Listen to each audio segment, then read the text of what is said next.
नमस्ते प्यारे विद्यार्थियों, आप सबको स्टडी मैथ यूट्यूब चैनल में आप सबका हार्दिक स्वागत है और अभिनंदन। मैं लेकर आया हूँ सामान्य गणित जो बहुत ही आसान तरीके से। तो आज अपन पढ़ेंगे 3 अंकों के गुणा के बारे में चर्चा करेंगे जो बहुत ही आसान तरीके से। चलिए आइए, आज की अपनी जो हेडिंग रहेगी वो रहेगी 3 अंकों का गुणा, क्योंकि गणित के लिए गुणा अति आवश्यक है। अगर आपको गुणा नहीं आ रहा है तो आप कुछ नहीं कर पाओगे। तो आज की हेडिंग है 3 अंकों का गुणा। 3 अंकों का गुणा कैसे किया जाता है उसके बारे में चर्चा करेंगे बहुत ही आसान तरीके से।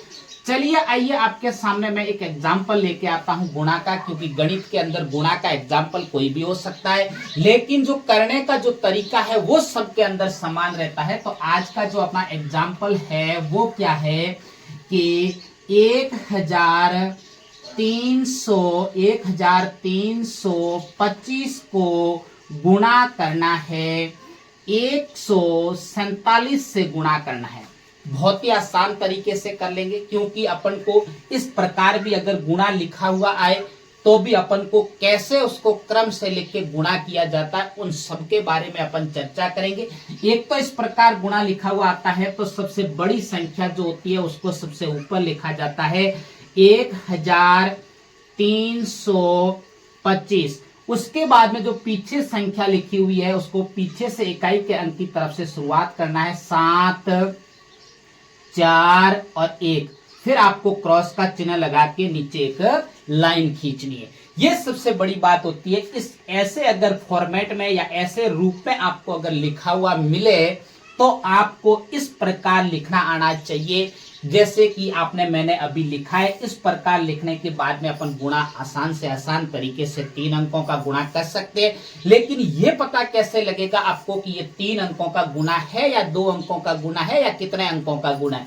तो आपको जो नीचे जो संख्या दे रहे उनको पीछे से उसके अंक गिनने हैं, 1, 2 और 3। तो ये कितने अंकों का गुणा बन गया?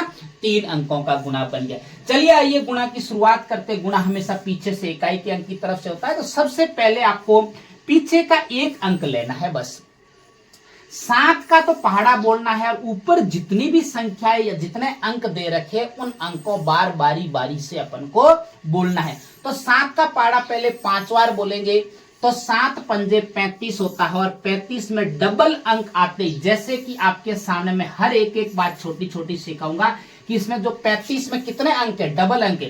तो इसका जो आगे का अंक है वो तो इसे जिस संख्याओं को गुणा किया उससे आगे वाले अंक के ऊपर तो एक हासिल लगेगी, पीछे जो अंक बचा है वो इनको नीचे उतारा जाएगा। ये सबसे बड़ी बात होती है। उसके बाद में 7 का 2 से गुणा करोगे तो 7 दूने 14। अक्सर कई बच्चे क्या करते, पहले इन दोनों को जोड़ देते और फिर उनको गुणा करते हैं, तो गलत हो जाता है। ऐसा नहीं करना है। पहले तो आपको 7 का 2 से गुणा करना है कि 7 दूनी 14, 14 में फिर 3 जोड़ना है। 14 प्लस 3 जोड़ोगे तो बराबर में कितना होता है? 17। कितना होता है? 17। तो यहाँ पे 17 का कितना लिखा जाएगा? 7 और हासिल कितनी लगेगी? 1। कितनी लगेगी? 1। उसके बाद में देखिए वापस अपन को 7 का पहाड़ा 3 बार बोलना है। कितनी बार बोलना है? 3 बार। तो 7 तिया कितना होता है? 21। कितना होता है? 21। 21 के अंदर एक हासिल जोड़ोगे तो कितना हो जाएगा? 22। कितना हो जाएगा? 22। 22 में फिर से देखिए डबल अंक। डबल अंक का आगे का अंक हमेशा आगे वाले अंक के ऊपर क्या जाएगा? एक हासिल के रूप में जाएगा। और पीछे का जो अंक लिखा हुआ है उसको अपन को इसके नीचे लिखना है। उसके बाद में वापस वही 7 का पहाड़ा एक बार बोलेंगे तो 7 एकम 7। फिर उसके अंदर कितना जोड़ना है? 2 हासिल जोड़नी है। तो 7 और 2 कितने होते हैं? 9। कितने होते हैं? 9। फिर उसके बाद में यहाँ पे लिखा जाएगा 9। एक अंक का गुणा पूरा होने के बाद में जब भी दूसरे अंक का गुणा की शुरुआत करते हैं उससे पहले आपको इकाई के अंक के नीचे क्रॉस का चिन्ह लगाना है। क्या लगाना है? क्रॉस का चिन्ह। उसके बाद में वापस अपन को इस 4 का पहाड़ा बोलना है। बारी बारी से पुराने वाली हासिल को क्या करना है? मिटा देना है। अब देखिए 4 का पहाड़ा पहले कितनी बार बोलेंगे? 5 बार। तो 4 का पहाड़ा 5 बार बोलेंगे तो 4 पंजे 20 होता है और 20 में फिर से डबल अंक, तो यहाँ पे 0 लिखा जाएगा और अगले वाले अंक के ऊपर एक क्या लगेगी? हासिल लगेगी। उसके बाद में देखिए वापस 4 का पहाड़ा 2 बार बोलेंगे। कितनी बार बोलेंगे? 2 बार। तो 4 दूने 8 8 के अंदर 2 जोड़ेंगे तो 8 और 2, देखो 8 के अंदर 2 जोड़ोगे तो कितने हो जाएंगे 10। 10 में फिर से डबल अंक, तो आगे वाला अंक हमेशा आगे वाले अंक के ऊपर क्या लगेगी, हासिल, और फिर पीछे का अंक जो चाहे 0 वो यहाँ पे लिखा जाएगा।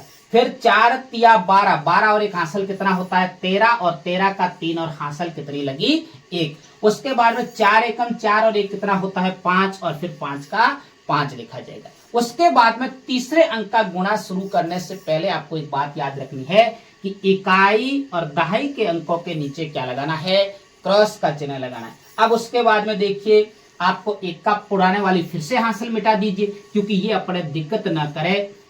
उसके बाद में 1 का पारा 5 बार बोलोगे तो कितना आएगा 5, अकेला अंक है तो कोई हासिल नहीं लगेगी। हासिल कब लगती है कि जब ये कई बच्चे अक्सर पूछते हैं कि सर ये हासिल वाली जोड़ है या बिना हासिल वाली, तो हासिल वाली जोड़ हमेशा कब होती है या हासिल वाला गुणा कब होता है, वो तभी होता है जब आप कभी भी आपके डबल अंक आ जाए तो वो हासिल वाला या गुणा या जोड़ कहलाएगी। उसके बाद में देखो 1 का 2 से गुणा करेंगे तो कितना आएगा 2, 1 का 3 से गुणा करेंगे तो 3, और 1 का 1 से गुणा करेंगे तो 1। ये तो गुणा अभी पूरा हुआ है, लेकिन जब भी इन 2 लाइनों के मध्य में जितनी 3 पंक्तियां दे रखी है, इन पंक्तियों को हमेशा गुणा के अंदर क्या किया जाता है, जोड़ा जाता है। जोड़ हमेशा इकाई के अंक की तरफ से शुरू की जाती है। 5 का 5, 7 और 0 कितना होता है 7, और 5 0 5 और 2 कितना होता है 7, और उसके बाद में 9 और 3 कितना होता है 12, और 2 कितना होता है 14, 14 का 4 और हासिल लगी 1। जब भी डबल अंक आता है तो अगले वाले अंक के ऊपर क्या लगती है, हासिल लगती है। 5 और 3 8, 8 और 1 कितना होता है 9, और 1 का 1। मुझे उम्मीद है कि आपको ये गुणा बहुत ही आसान से आसान तरीके से समझ में आया है, और भी आगे आप प्रयास करते रहना। अगर मेरे पढ़ाने का तरीका आपको अच्छा लगे तो मेरे चैनल को सब्सक्राइब करना, और आगे अपने प्यारे प्यारे दोस्तों को शेयर करते रहना। तब तक मेरे स्टडी मैथ यूट्यूब चैनल पर बने रहे। नमस्ते।